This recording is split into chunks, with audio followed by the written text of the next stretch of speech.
네, 이번 주 정치권은 대정부 질문과 여야 경선, 그리고 세종 집무실 이전 논의까지 겹치며 사실상 본격적인 대선 국면을 향해 가는 모습이었는데요. 강민지 기자와 관련 이야기를 하나씩 짚어보겠습니다. 강 기자, 어서 오십시오. 안녕하세요. 네, 첫 번째 이슈픽 바로 살펴보죠. 네, 고성정국. 네, 이번 주 사흘 내내 이어진 대정부 질문 이야기인데요. 네. 이 사흘 내내 격한 장면들이 반복이 됐습니다.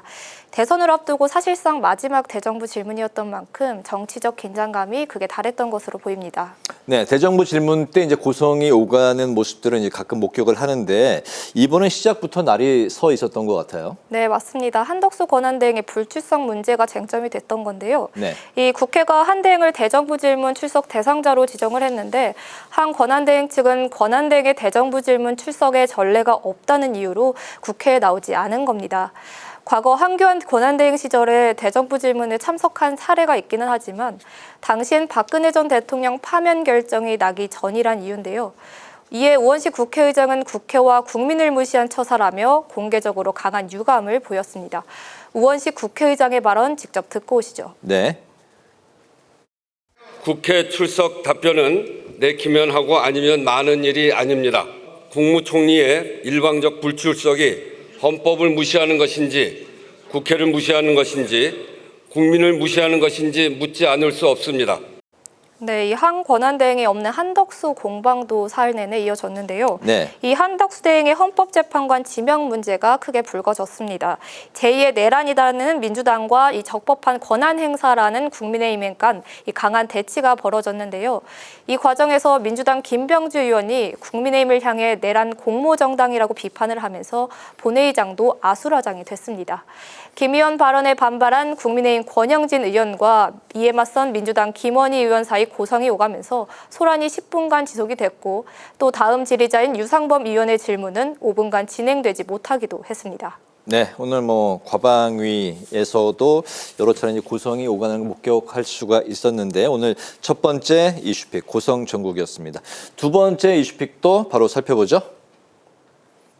네, 말 없는 후보. 네, 이 한덕수 권한대행의 출마설 이야기입니다. 네. 이미 각 당의 경선 후보군 정해졌죠. 하지만 이 출마 의사를 밝히지도 않은 한덕수 권한대행의 이름이 언론에 계속 오르내리고 있습니다. 네, 한덕수 대행이 아직까지도 이제 출마 선언을 하지 않았는데 그 침묵 속에서 오히려 이제 한덕수 출마론은 더욱더 이제 증폭이 되고 있는 것 같고 조금 전에 이제 대정부 질문은 출석을 안 했지만 그 동안에 광폭 행보를 해서 더욱더 이야기가 많이 나왔던 것 같아요. 네, 맞습니다. 이 지난 주말 성일종 의원 등 현역 의원들을 중심으로 먼저 공개적인 지지 목소리가 나왔는데요. 네.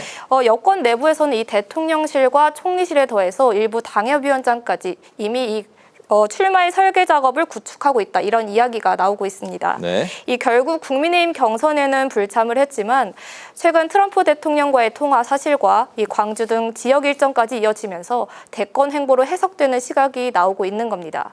이 관련 발언 직접 들어보시죠. 네. 지금 국민들이 이렇게 의심하고 있습니다. 한덕수 대행이 트럼프 대통령의 거래주의적 세계관을 볼 때 서로 무언가를 거래하고 나서 유력 대선 후보라는 말을 들은 것 아니냐, 도대체 뭘 팔아먹었냐, 이렇게 물어보는 사람들이 있어요. 네, 예, 최근 한덕수 권한대행이 출마의 결심이 섰다 이런 보도까지 나오고 있는데요. 이 실제로 오늘 기자들 사이에서는요, 한덕수 권한대행이 어젯밤 출마를 최종 결심했다는 출처 불명의 글이 돌기도 했습니다. 네. 네, 이에 당 지도부는 경선 흥행 저조를 우려해서요, 내부 단속에 나섰는데 김문수 캠프 등이 공개적으로 단일화를 언급하며 향후 빅텐트를 이끌어내기 위한 사전 작업에 벌써 나서고 있다는 분석이 나오고 있습니다. 이 문제는 윤석열 전 대통령과의 관계 설정을 어떻게 할 것인가일 텐데요.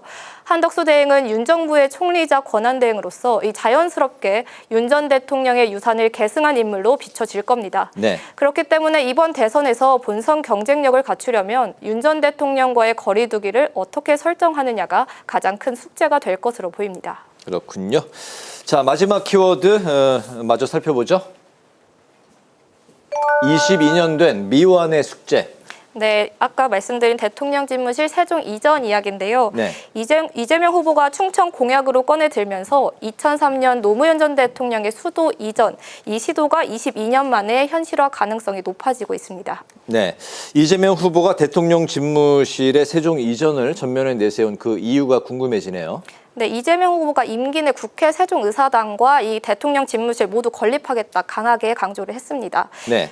실제로 지난 2022년 대선에서도요, 이 공약집에 세종시 행정수도 이전이 담겨는 있었지만 이렇게 구체적으로 적시가 되어 있지는 않았습니다. 당시 세종을 제외한 충청 지역에서 모두 패했던 만큼 이번에는 캐스팅 보트인 충청권 표심을 집중 공략하겠다는 전략을 세운 것으로 보입니다. 사실 경선이 아닌 본선을 겨냥한 핵심 공약으로서 민주당이 충청을 첫 순회 경선지로 택한 것도 같은 맥락으로 풀이됩니다. 네, 현실 가능성에 대한 이야기도 계속해서 나오고 있죠. 네, 맞습니다. 가장 큰 장벽은 헌법재판소의 2004년 위헌 판결일 겁니다. 관습 헌법상 수도는 서울이라는 취지였기 때문에 수도 이전을 위한 헌법 개정 없이는 사실상 불가능하다는 판결이 나온 바 있는데요. 이재명 후보는 사회적 합의를 더 거쳐야 한다. 이러면서 이 시행 시기나 임시 집무실에 대해서는 구체적인 입장을 밝히지는 않았습니다. 다만 이 후보 측은 내년 지방선거에서 개헌 국민투표를 하는 방안도 고려를 하고 있는데요. 한 민주당 핵심 관계자도 세종 이전을 3단계로 추진하는 방안을 밝히기도 했습니다. 1단계로는 당선 직후 기존 용산 집무실을 사용을 하고요. 시간이 없기 때문에 네. 기존의 용산 집무실을 사용을 하고 2단계에서는 개방되지 않은 청와대 일부 공간을 리모델링해서 임시 집무실로 활용을 하는 겁니다. 네. 그리고 마지막으로는 국민 토론과 국민 투표를 거쳐서 집무실 이전을 성사시키자는 방식입니다. 다만 원포인트 개헌이 아니라 권력구조 개편까지 함께 논의가 돼야 된다면 5년 이상의 기간이 소요될 수 있다는 우려도 제기가 됩니다. 이에 민주당 일각에서는 행정수도 이전 특별법을 재추진해서 헌법 소원을 다시 제기하자는 이야기도 나오고 있는데요. 이미 세종이 사실상 준 행정수도로 기능을 하고 있고 이에 따라 관습헌법상 수도 개념 자체가 변화했다는 논리를 재검토하자는 취지입니다. 그렇군요.